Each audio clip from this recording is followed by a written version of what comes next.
Pinehurst No.2 is one of the most historic golf courses in this country, and I was fortunate to play it. If you missed the front nine video, I can summarize it pretty briefly. Putting on Donald Ross greens is not easy. I don't know what I'm doing. I honestly have no idea. And it doesn't help when your short game is a dumpster fire.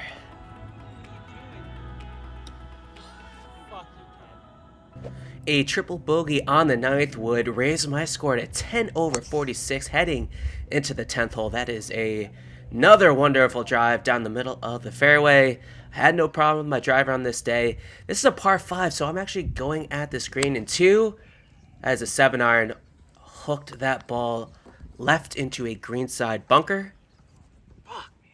My short game has been awful up to this point, but that was a very good effort, almost hitting the pin. Leaving myself with a pretty decent look at birdie here, about 10 feet for bird. Push that out just a little to the right, but that's a nice tap in for par. Move to the 11th hole. 11th hole is a dogleg right. I hit this exactly where I was aiming, which was in the tree line, unfortunately. It's a short hole, so I only have a pitching wedge in. That is as close to the heel without hitting the hosel that you can get on a golf club. I somehow found the green, but if you watch any bit of the front nine video, the putting has been awful, and that would continue into the 11th. Always a good feeling when the ball rolls off frame. Have this really long putt for par. Gave it a good look, but that is another 3 putt in the books. We'll move to the 12th hole. 12th hole, short par 4. Playing from the whites here. Hit a beautiful drive once again down the center of the fairway. This is a similar shot to the one I had at the 7th where I chunked it. Didn't want to chunk it here. Actually hit that one pretty solid, but you do not want to come up short here at Pinehurst. Here is a little history lesson for y'all while you watch me putt poorly. Back in 2010, Bill Coore and Ben Crenshaw took part in a restoration process to restore Donald Ross's vision that had been lost over the decades at Pinehurst No.2. Fairways are wider with the removal of rough, and the bunkers were restored back to its modifications from the 1940s. And the greens that once were bent grass are now called ultra dwarf Bermuda grass. Before the restoration, this course had more of a manicured look that resembled a private country club rather than the rustic feel Ross intended. With that in mind, I have to give Coore and Crenshaw an A+ for restoring this course back to its original glory. So let's get back to the play-by-play. Here's a new thing I do apparently. I open my stance like Bubba Watson, and I hit it exactly where my feet are aiming. Not the best leave. I'm short-sided, chipping on a downslope. I clipped that really nicely. Missed it on the low side. Would have this putt for par.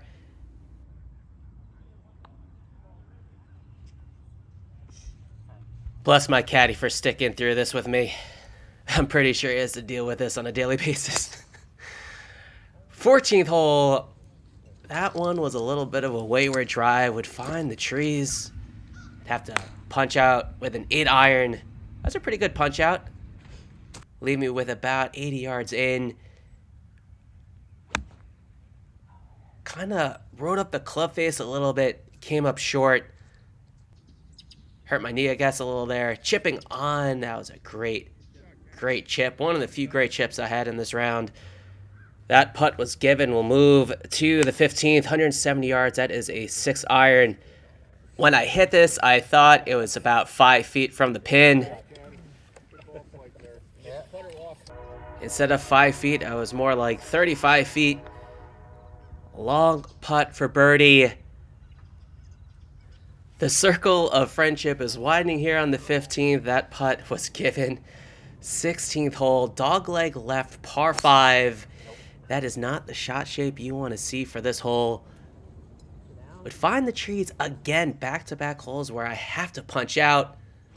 Oh, no. Oh. Wrong window. Yeah, that was the wrong window. There wasn't even a window there to begin with. I don't know how I got through. But I'm back on the fairway. That was a 4-iron, little chunky 4-iron that would run up towards the green and pretty much pin high here. I feel like the toughest thing about these greens is that everything just runs away from the hole. Fine. It is such a narrow line that you have to hit. If you're off just a little like I was there, it runs off left. But if I missed a little too much right, it would have rolled off to the right. So I carded 6 on 16. 17th hole, I would say, is probably the hardest of the par 3s, especially with the pin position today. You need to make sure you have enough club here to clear the bunkers. Classic Ken move right there, complaining about a good tee shot. I am just off the green, putting for birdie. You've seen it before, you will see it again. Just can't get the feel for these greens. Got about a 5-footer for par. I made a putt. We rejoice. The longest putt I made at a whopping 5 feet. Woo. That's what I wanted to do on 18 at least. Fairway. The final hole of Ross's masterpiece, and I find the fairway. That is a pitching wedge in. Pretty decent contact. Came up a little short and left. However, got a long putt for birdie. I had a little bit of a crowd watching me miss this putt wide right. Of all the ones you've done, that was good. That couldn't have been a more truer statement. I have this like 4-footer for par. That rocks off the back edge, and now all of a sudden I have a longer putt for bogey than I did for par.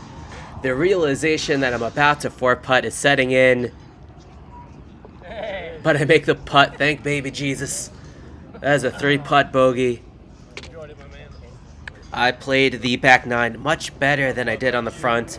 Only pars and bogeys, which led to a 6 over 42 for a final round of 88. But much like the front, I gained a lot of strokes around these greens. Outside of Harbor Town, I would have to say this is probably the toughest greens I have ever putted on. Was I disappointed about the way I played? Yes, that is a given, but that disappointment is offset when you play one of the top 5 best courses this country has to offer. Now, I myself am more of a scenic golfer, and that is how I judge courses. I love hitting near an ocean or a mountain, and this course is not that at all, unless you love the look of Pinehurst, which I'm not a kink shamer. The beauty of this course is the natural feel, the perfect way the fairway meets the hard pan sand, the forgiveness of the fairways combining with the unnerving Diabolical Donald Ross greens. If you're looking for a challenge and you don't mind dropping some coin, Pinehurst No.2 is a bucket list you need to check off.